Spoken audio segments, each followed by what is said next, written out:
Released in the year 2000 and being based on the ongoing series at the time, Star Trek Voyager Elite Force wasn't satisfied with cashing in on brand recognition alone, instead opting to cash in on the recent success of Quake 3, as demonstrated by the Set Phases to Frag tagline on the cover art. As a result, we've got Star Trek Voyager Elite Force made by Raven Software, the same developers that later go on to make one of my favourite games of all time, Star Wars Jedi Knight 2 Jedi Outcast. I'm beginning to notice a trend here, they're not very good with names. In any case, let's take a look at how it turned out the first time they got to handle an established IP to see what they managed to pull off. Keep in mind that this is a game you could beat in about 4 to 6 hours, so there'll be some light spoilers here and there, but I'll avoid going too deeply into it since it's better left to be experienced firsthand. With all that said, remember to like, comment and subscribe to the channel for more content, and let's boldly go where plenty of other people have been before. To their credit, given that it is Voyager and daily threats are a real possibility given their unique situation of solo self-found any % speedrun through the Delta Quadrant, it doesn't take too much suspension of disbelief to buy that you'll end up gunning down baddies by the hundreds. The game starts off with Janeway Captain's login that Tuvok's gone ahead and made an elite force to tackle dangerous situations and away missions, which is a convenient way of keeping cast characters safely out of the line of fire and sending expendable red shirts in their stead. The long story short is, towards the opening of the game, the crew answers a distress call, gets tricked into 1v1ing another ship, blowing it away and then getting teleported elsewhere where they're now stranded until they figure out a solution. Probably by tracking down the latest MacGuffin, so it's basically like any other episode of Star Trek Voyager ever. Straight away, it is worth mentioning how authentic everything feels, given that we have the entire cast reprising their roles for Elite Force. Ah, Mr. Monroe. Your injuries seem to be rather superficial. Dermal regeneration will not be necessary, though you have some mild skin irritation. Perhaps you would like an analgesic cream? Whatever. What, want more cream? Plus, the devs obviously put a lot of time and effort into attention to detail to really make it as accurate to the source material as they possibly could. Even going so far as including a virtual Voyager so fans can just wander around the ship dicking around with bits and pieces. I digress, but suffice to say that they want the player to truly feel like they're taking part in an extended episode of the show, and do everything in their power to keep up that illusion from start till finish. Albeit with a little bit of wiggling here and there in order to sneak in some borderline nonsensical but fun additions. But we'll get to that later.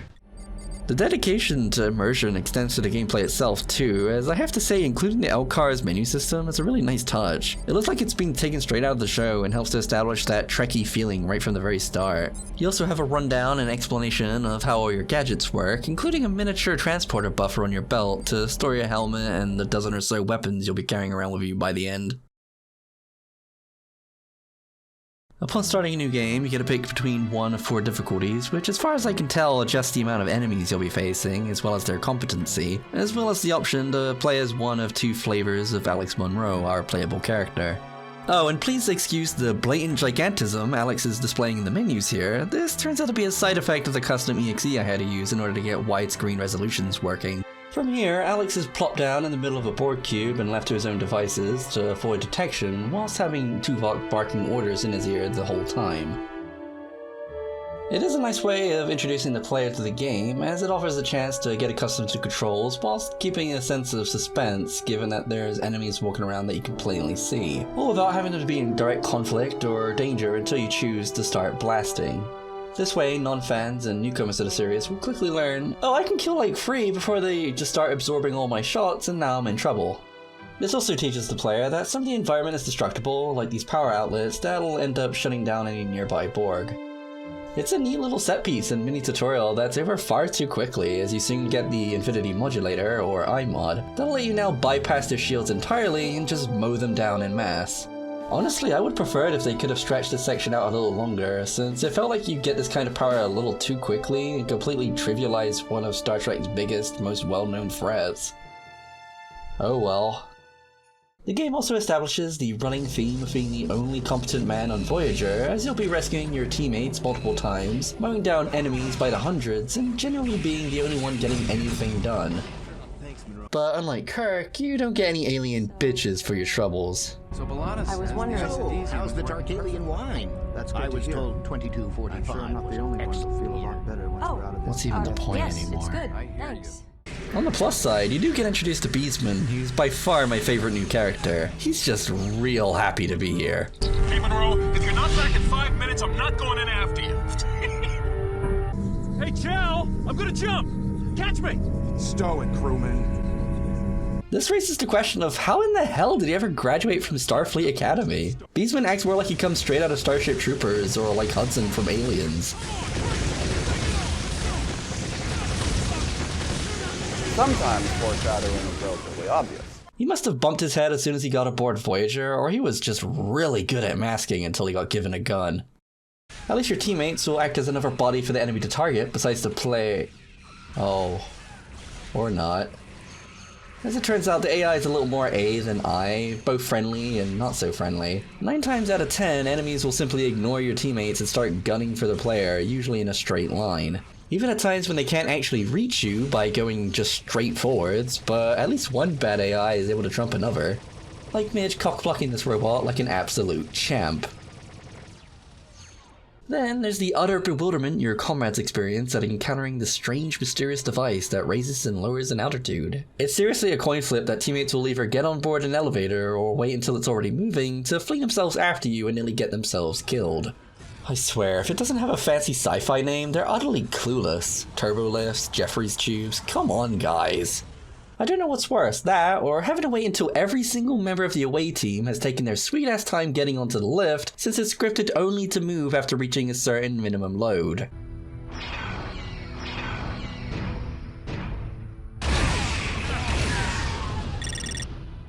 Nice to see this hole in the AI's competency extends to species 8472 as well, given they just stand there breathing ominously at me. On the plus side, this does prove that your companions can actually kill things.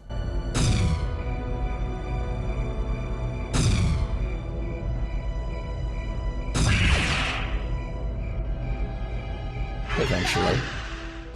There's also the basic nature in which they follow you around, which is mostly reliable, although you'll be hearing the same stock phrases every time an enemy shows up over and over and over again.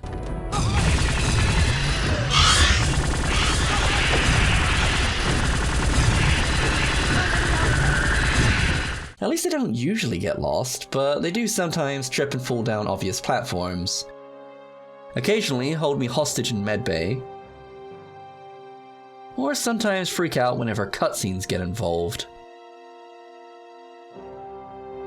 I don't even know what's happening anymore, I've lost control of the situation. Oh, and I almost forgot to mention, when it comes to range combat AI, the enemy may consider taking cover, but most of the time they'll charge forth until they can get line of sight with a player so that they can start shooting. Except they always only aim for center mass, so simply standing a couple of feet beside this crate renders me nigh invincible against the first of the game's 2 bosses. I think he's been stuck here so long that it started to warp his senses, bless him. Now granted, while the AI is definitely showing its age, the gunplay is at the very least fun and handles rather well. Given that it's made using id Tech 3, colloquially known as the Quake 3 engine, it's kinda hard to screw up. It manages to make most of the guns feel impactful, useful, and generally fun to use, without being simply a Quake game with a Star Trek skin slapped on. I have to say that while I love the compressor rifle, it's overshadowed pretty hard here the moment you get access to any of the later guns. Likewise, I had a hard time figuring out what situation I was meant to use the Stasis Weapon for. It handles like the bowcaster from the Jedi Knight series, minus the shots ricocheting, and as a result, it ended up feeling more like a really awkward, inadequate shotgun. It was kinda just unsatisfying to use. On the other hand, every other weapon is definitely worthwhile. Even the basic phaser is able to quickly disintegrate some Klingons if you can manage its limited but infinitely recharging ammo supply correctly. Speaking of which, the rest of the weapons run on either blue energy cells or reddish-pink dilithium crystals, which are conveniently scattered all over the numerous ships you'll be spelunking during your adventure. I also fell in love with the alt-fire of the scavenger rifle the moment I was brutally introduced to it. Overall, having 2 bad to subpar weapons out of 10 definitely isn't the worst ratio. Later on, things do get a bit tongue-in-cheek when Oviedo decides to be an absolute Chad and hand me a goddamn grenade launcher on a stealth mission. Stealth. I mean, he's got a point. if there's no one to notice me, was I ever noticed? Then things get even sillier when he gives me We're testing the new personal photon torpedo launcher. Here, check it out. Sorry, you what?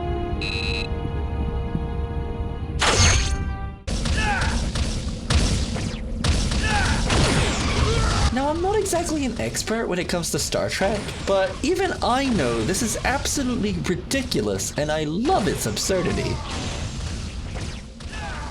Ultimately, when it comes down to it though, the grenade launcher by far and away outshines every other option in your arsenal. Whilst the compressor rifle can maybe delete one guy for the cost of 40 energy, you can instead achieve the same result for 5 by alt-firing and spamming this thing to kill most enemies in a single direct hit. Then the tougher ones taking maybe 3 shots on the second hardest difficulty. Honestly, it pretty much makes the rest of the game an absolute breeze, provided your teammates don't run in front to make you blow yourself up. It became quickly apparent why every ship you come across is filled to the brim with health and ammo stations in these hazardous environments. Nearly every encounter can be lethal, especially when you're first starting out, and there were numerous instances where I scraped by with only a couple of points of health left. Thankfully, there's health stations in pretty much every other room, and you'll rarely be left in such a vulnerable state. If only because Elite Force wants to toss even more enemies your way very soon. I do admit I'm stuck wondering what the point of my shields are though, since they were pretty much always nearly full whilst my health would basically melt under any sustained fire whatsoever. In short, the firefights in Elite Force aren't battles of attrition in which you have to carefully manage your health over multiple encounters. Each battle is a full do or die struggle, and then you're back to full health, setting you up to do it all over again. Should you perish, however, you'll spawn back at the latest checkpoint, which usually equates to the start of the latest area you've loaded. Still, that could have been a while ago, so I'd recommend making liberal use of the quick save key just to be safe.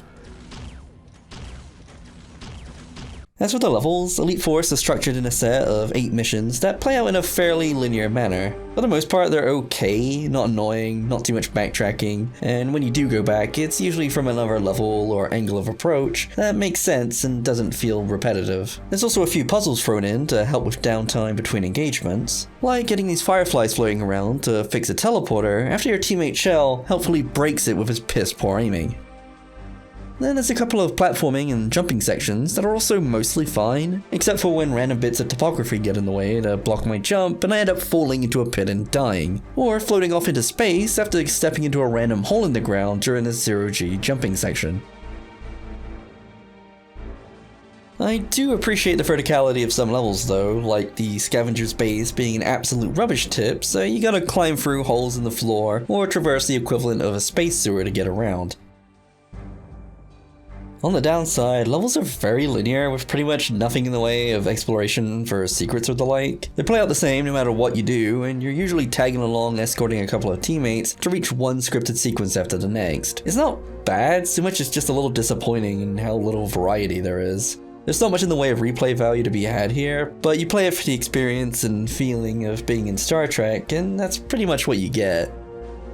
It's genuinely hard to say whether or not the game gets easier, or if it's the extra firepower that makes the rest of Elite Force more manageable in comparison. The opening level against the Borg serves as more of a glorified tutorial, despite there being a literal tutorial in the menu. Then the game shoots up in difficulty on the very first away mission. Like no joke, the first 2 away missions I probably died at least a dozen times each because of just how brutal it was. In part this is due to the dogged and blood-hungry AI of enemies which are just spammed over and over, and also in part to the fact that you only have a couple of weak early game weapons to contend with. For a 2000s release, the graphical quality isn't exactly outstanding, but at the same time, it's not by any means the worst either. At the very least, the levels you traverse look good, with the attention to detail extended from not just Voyager, but to the other ships you'll be spelunking through too. Again, I enjoyed the jank and falling apart nature of the scavenger's base, being basically a bunch of different vessels all crudely mashed together. Then the inside of a Borg cube looks just like it ought to, with the textures helping to sell me on it. When it comes to the NPCs though, the quality wanes substantially in comparison, and the models look awkwardly stitched together. It looks like something out of Neverwinter Nights, and that came out 2 years later. It's not enough to be downright ugly, but it is a little jarring.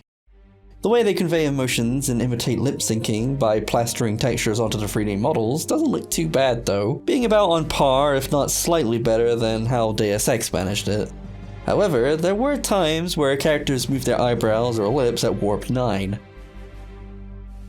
Some of the humanoid models, though, are looking damn fine. And the more monstrous aliens, like Species 8472 for example, are looking much better in comparison. Then there's the newer ones, like the bug manta ray looking flyers from the colony ship at the start, or the other weird ass bugs that kinda look like the arachnids from Starship Troopers. Not to mention their bigger cousins for that matter. It's genuinely hard to say which I prefer, they're all looking pretty freaky and downright great in their designs. Speaking of design, the sounds and music score are all varying degrees of good. However, it has to be said that the music is very much tailored towards an ambience rather than being used to bolster the experience during combat, being more of a constant background presence that you may even miss if you aren't paying attention to it. It does lend its aid in setting the suspense whilst you're sneaking around.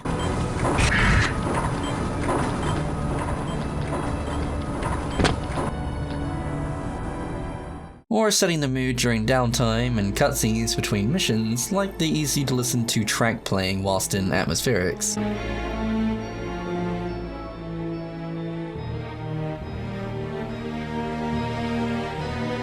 A couple of other things that stood out to me would have to be the way the main cast are shoehorned into every corner as if waving a flag saying, "Hey look, we got him, they're here, do you see him? You see him?" It comes across as being a little too on the nose fan service, but I get it.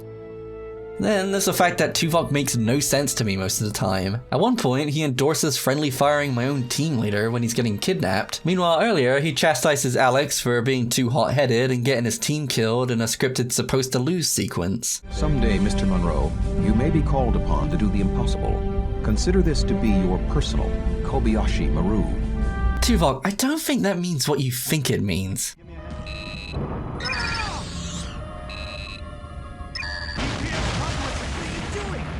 Consider this to be your personal Kobayashi Maru. Monroe, quick! Hit that panel and shut off this relay! Personal Kobayashi Maru. Personal Kobayashi Maru.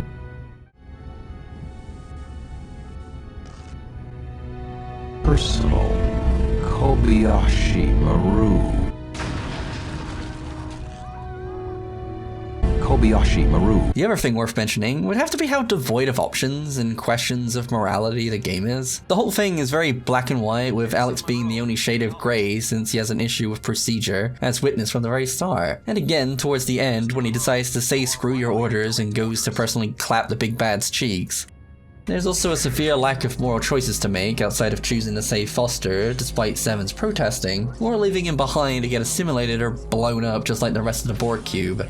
This strikes me as a huge wasted opportunity and a real shame, as I would have liked for more side objectives I can choose to complete at my leisure in favor of gaining tangible rewards. Honestly, I would have welcomed being able to take on some extra difficulty in some side area or going out of my way if it meant I got rewarded for my efforts. Like maybe saving someone who's been captured on that scavenger base and having them show up later to help me out. Or hell, even something as simple as being able to get a new weapon a level or two early. Just something to incentivize the player to explore, but unfortunately the levels are simply too linear for that. Try as they might to make it not feel like a singular pathway of progression, such as the verticality of the stealth level, it still very much is, which is a bit of a letdown.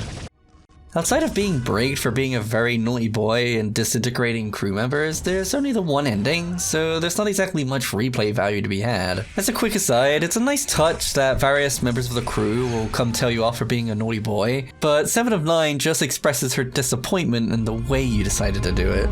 Your decision was tactically sound. Yeah, thanks for that, 7. Anyway, as it stands, the only meaningful choice we get to make for ourselves is a 2-minute detour to save Foster that ends in a musical sting and a brief sense of feel-good that ultimately doesn't matter or change the outcome of the game in any way. I feel like they missed an opportunity to do more here and include some meaningful moral choices for Alex and the player alike to decide on, much like the whole purpose of the show. Unfortunately, this is all we got when it comes to that, as Alex is very much his own driving force with his own motivations, for better or for worse. With all that said and done, I'm quite surprised at how well Elite Force held up. Whilst it's got its flaws, mainly from the linear nature of the story and levels, it makes up for it with mostly good voice acting, an okay story, and overall feeling like Star Trek as a whole. It's got good enough music, sufficient graphics to not be an eyesore, and the combat being held up by the fact that it's the Quake engine certainly does a lot to help its case too. It had enough going for it to spawn a sequel, Elite Force 2, so it had some potential. It manages to not outstay its welcome, taking about 5 hours to complete the campaign, and makes for a fun little romp through the Delta Quadrant.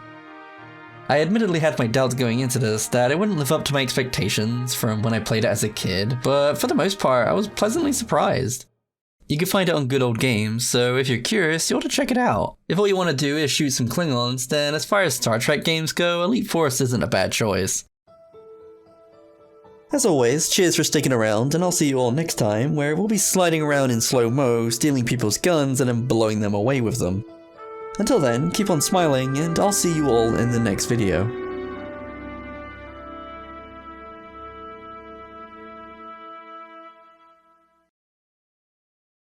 Yes, sir. I understand. Why, Tuvok? Is that a bit of pride I detect? Surely, Captain. There is no cause to insult me.